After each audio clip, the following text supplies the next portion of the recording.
Bonjour, je suis Guillaume Baldassi, expert en crypto-monnaie et l'un des leaders de la communauté One Life francophone qui œuvre à développer l'écosystème, la holding One Life One Coin.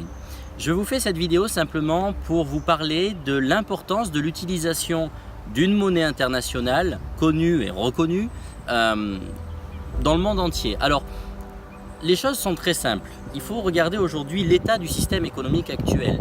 Le système économique que l'on connaît, nous, existe depuis plusieurs dizaines d'années. Il a évolué en 1971, lorsque le gouvernement américain, avec le président Nixon, a décidé d'annuler la convertibilité de la monnaie en or, ce qui a permis de dématérialiser les titres boursiers, ce qui a permis de faire exploser le système de réserve fractionnaire. Je ne vais pas rentrer dans le détail, je vous laisse faire vos recherches sur tous ces termes qui sont passionnants et qui montrent bien que le système financier actuel ne répond pas du tout aux besoins et aux attentes de la majorité des utilisateurs, mais emmène énormément d'avantages et d'intérêts à une élite financière que je ne citerai pas.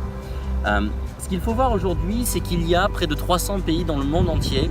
Il y a aujourd'hui plusieurs milliers de devises qui sont connues et reconnues, plusieurs milliers de devises qui sont également légiférées, cadrées d'un point de vue social, juridique, fiscal. On a aujourd'hui le système de troc, on a aujourd'hui le système, la majorité du système financier est un système fiduciaire, c'est-à-dire avec une monnaie papier, billets et pièces en métal. Nous avons la monnaie scripturale, qui est la monnaie qui a été informatisée.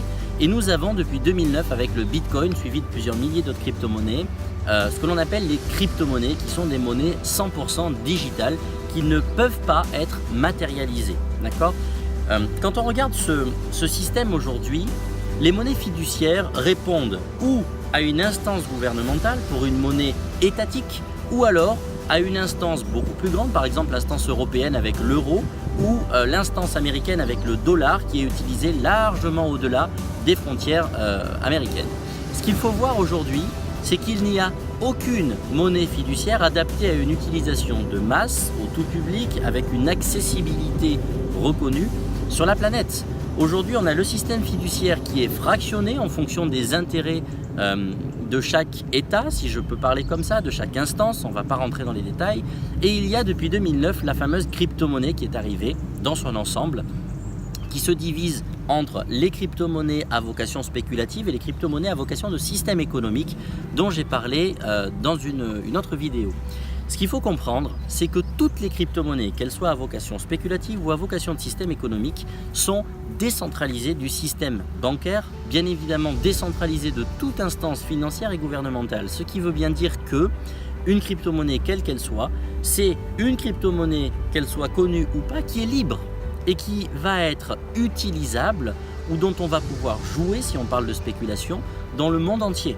Okay, là où je veux vous emmener, je vous laisse vous référer à l'autre vidéo que j'ai fait sur la différenciation entre les deux catégories distinctes de crypto-monnaies, la spéculation et le système économique. L'économie est en train d'évoluer aujourd'hui. Est-ce qu'à votre avis, demain, des instances gouvernementales vont pouvoir adopter une monnaie qui n'a pas de traçabilité? Non. Est-ce qu'ils vont pouvoir adopter une monnaie qui n'a pas de sécurité? Non plus. Est-ce que ces instances-là vont pouvoir adopter une monnaie libre sur laquelle nous n'avons aucun contrôle, aucune traçabilité, aucune transparence, aucune visibilité? Bien sûr que non. Donc, ces monnaies-là peuvent être utilisables, d'accord ? Le Bitcoin aujourd'hui s'utilise très bien. Ces monnaies-là peuvent avoir un avenir radieux dans la spéculation, peuvent avoir une utilisation possible. Beaucoup de monnaies comme le Bitcoin aujourd'hui sont reconnues comme des moyens de paiement, c'est vrai. Mais est-ce que l'une de ces monnaies va réellement pouvoir devenir une référence de paiement? Absolument pas. Il faut que ce soit une monnaie à vocation de système économique. Il y a par exemple le OneCoin, il y en a d'autres qui sont en cours de développement. Ce qu'il faut retenir, c'est qu'une monnaie qui présente des spécificités, des caractéristiques qui lui sont propres sur la sécurité, la traçabilité, l'identification, la transparence des transactions, c'est une monnaie qui va avoir un avenir radieux puisqu'elle ne pourra être que reconnue et appréciée de ses utilisateurs particuliers comme professionnels. D'accord ? Maintenant, qu'est-ce que cette monnaie-là à usage massif, quotidien, partout, va pouvoir apporter de plus que le système financier que l'on connaît actuellement? Je vais vous donner deux exemples très simples. Il y a des régions sur la planète où les gens n'ont pas forcément accès à de l'eau potable, n'ont pas forcément accès à de l'eau courante, ne mangent pas à leur faim. Ces gens-là n'ont bien évidemment pas accès à un système bancaire fonctionnel et utile pour eux. En revanche, nombreuses sont les régions où les gens n'ont pas accès à de l'eau potable ou à de l'eau courante, mais ont pourtant accès à une connexion Internet avec un smartphone et ou un ordinateur. Ce qui veut dire que ces régions-là, on pourrait leur amener via une crypto-monnaie à vocation de système économique, un système économique, puisque ça passerait par la connexion Internet et par un smartphone ou un ordinateur.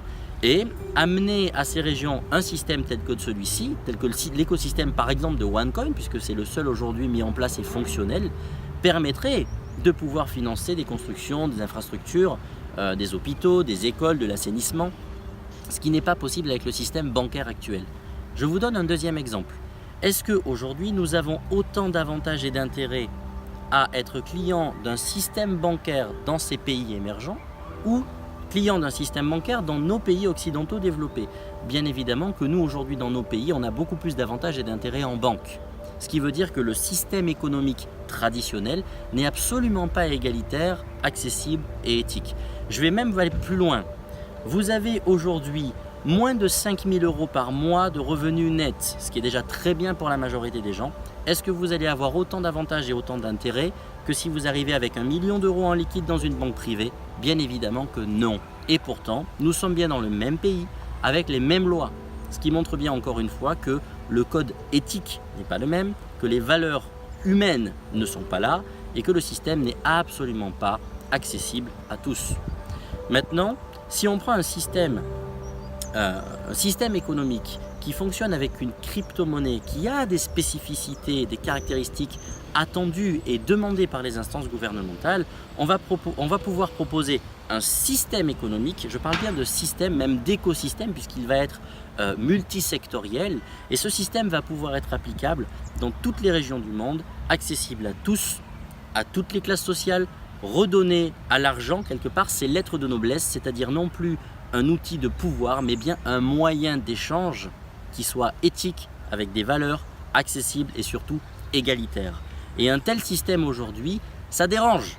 Et ça dérange qui? Ça dérange les élites financières, ça dérange les lobbies, ça dérange les banques, puisque via un tel système, on va emmener à des personnes lambda le moyen, entre guillemets, de se déconditionner du système traditionnel, c'est-à-dire de sortir des cases, de sortir de la masse où les gens travaillent pour l'argent, ils travaillent pour un système et finalement ils travaillent pour une élite, à prendre en main sa propre vie, prendre en main sa propre vision de la finance, s'éduquer financièrement, puis pouvoir avancer dans ce sens-là.